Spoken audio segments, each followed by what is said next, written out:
say one thing? Yeah, of course. Hold on. This is going to be one of these. He's taking a drink. No, I always do that. Listen, man. No, it's I gotta do my version of it. It's which is actually doing it. This is Yeah, I wish. but I don't wish. this is what I think is that you talk about it's a small blip, but the way I think about it is it's not a small blip, it's the blip that's as same as the blip.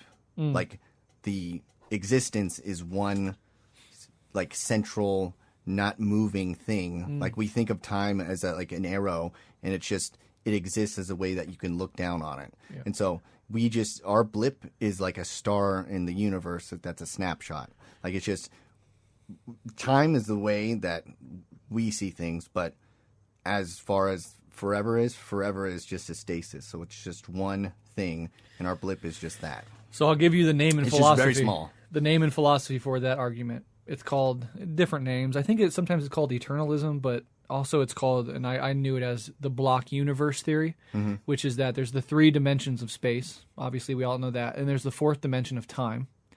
But everything is relative. Time is relative, as we know through relativity theory. So when you're in it, you experience it as past, present, and future. But if you could zoom out and have a God's eye view of the entire cosmos, you would see that every timeline is sort of a physical thing in the stasis. Like you're talking about stasis of a universe. Yeah. From a God's point of view, it's like almost like you know how like what are they? The thing in Jurassic Park, it was fossilized in. Remember that little mosquito was fossilized in amber. Fossilized in amber.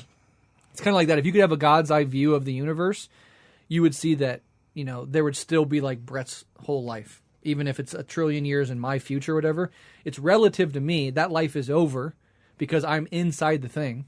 You know, so it feels as if there's a past, a present, and a future, and that things move on beyond me, and I'm totally gone and abolished from the universe. Of course, that's not true. Energy-wise, I'm still there in some sense, or the things that made me are still there.